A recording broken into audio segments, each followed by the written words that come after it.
दोस्तों नमस्कार। नेपाल की बात में आपका स्वागत है। मैं हूं मिसोदा श्रीवास्तव। नेपाल में चुनाव प्रक्रिया लगभग संपन्न हो चुका है। चुनाव परिणाम भी करीब करीब सामने आ चुके हैं। मैं समझता हूं कि नेपाल का ये पहला चुनाव है लोकतंत्र बहाली के बाद का, जब किसी एक पार्टी की पूर्ण बहुमत की सरकार सत्तारूढ़ होने जा रही है। यकीन मानिए, हर बार हर चुनाव में चाहे जहां की हो, एक शब्द उभर के सामने आता, लहर, कि इस बार फलाने की लहर है, इस बार इनकी लहर है, इस बार इस पार्टी की लहर। दो लहर मुझे याद है। एक तो मैं बहुत परिपक्व नहीं था, 1975 में जो भारत में जयप्रकाश नारायण के आह्वान पर जनता पार्टी की लहर थी। उसमें किसी के प्रति कोई संवेदनशीलता नहीं थी, कोई सहानुभूति नहीं थी। केवल जनता पार्टी के प्रति और जनता पार्टी की जनता के प्रति सहानुभूति थी। ये वो लहर था।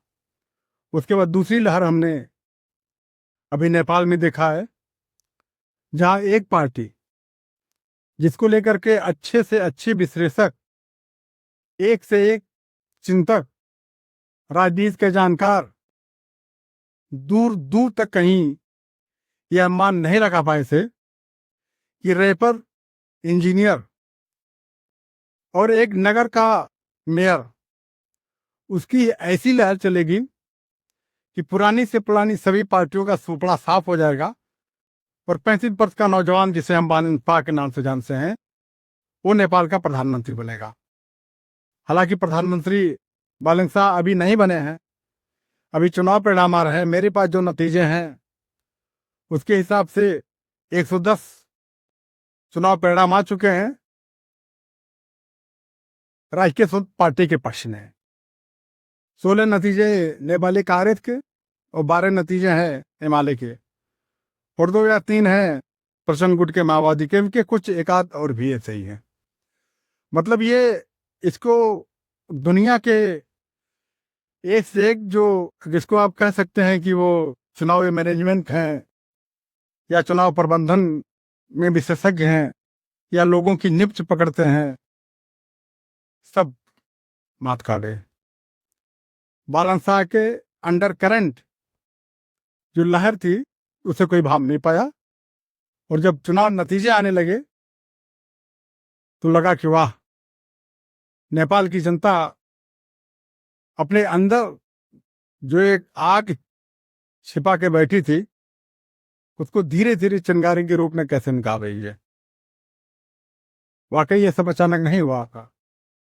इसके लिए जनता के धैर्य की परीक्षा की दाद देनी होगी कि जिसने ऐसे वक्त का या ऐसे वक्त के इंतजार में खामोश बैठी रही, और जब उसके सामने एक विकल्प उभर करके आया तो उसने अपनी मंशा को स्पष्ट रूप से बता दिया कि हम क्या चाहते हैं, हम कैसा नेपाल चाहते हैं, हम कैसी सरकार चाहते हैं। फिलहाल प्रधानमंत्री के रूप में बालनशाह का कार्यकाल अभी देखना बाकी है। वो सरकार कैसे चलाते हैं, अपने पड़ोसी देशों से किस तरह के संबंध रखते हैं, इनसे क्या दरकार है उनकी, ये सारी बातें सरकार गठन के बाद धीरे धीरे साफ होती जाएगी। लेकिन जैसा कि राष्ट्रीय स्वतंत्र पार्टी के अध्यक्ष पूर्व गृह मंत्री रवि लामिछाने का और एक दो दिन में प्रधानमंत्री की कुर्सी पर बैठने वाले बालनशाह का नेपाल की जनता से वादा था, वो फलीभूत हो पाया, तो निश्चित रूप से नेपाल की जनता को पहली मर्तबा परिवर्तन की अनुभूति होने जा रही है। हम आशा करते हैं नए नेपाल के लोकतंत्र की मजबूती की, नए नेपाल की तरक्की की, युवाओं के पलायन रोकने की, बेरोजगारी दूर होने की, महंगाई पर नियंत्रण करने की और सुरक्षा की। इसी के साथ हम, चूंकि मैं एक भारतीय पत्रकार हूं और नेपाल आता जाता रहता हूं, नेपाल के कई शहरों में घूमता रहता हूं, कुछ ऐसी चीजें कभी कभी दिखाई पड़ती हैं जो निश्चित रूप से अच्छा नहीं लगता है, खासतौर से नेपाली लोगों का भारतीयों के प्रति व्यवहार का। लेकिन उसमें वो बेकसूर है, उनकी कोई गलती नहीं है। सरकार जैसा हमारी सरकार के साथ करेगी, जाहिर सी बात है हम उस देश के नागरिकों के साथ वैसा ही करें। पूर्व प्रधानमंत्री जिनकी शर्मनाक हार हुई है, जो कभी सपनों में नहीं सोचे होंगे कि उनकी नेपाल की राजनीति से ऐसी दर्दनाक विदाई होगी। उन्होंने निश्चित रूप से भारत और नेपाल के रिश्ते को खराब करने की पूरी कोशिश की है, और इसका नतीजा था कि नेपाल के लोगों को भारत में और भारत के लोगों को नेपाल में प्यार मोहब्बत की दृष्टि से देखा जाना लगभग बंद होने वाला था। अब इस सब विराम लगेगा। मुझे उम्मीद है कि निश्चित रूप से नेपाल की नई सरकार, नेपाल के नए प्रधानमंत्री, जिनको दुनिया के हर क्षेत्र में भारी समझ है और जिन्होंने बतौर मेयर टाइम मैगजीन में जो है देश के 100वें नंबर के शख्सियत के रूप में दर्जा हासिल किया था, आज 2 महीने 3 महीने बाद ही वो नेपाल का प्रधानमंत्री होने जा रहे हैं।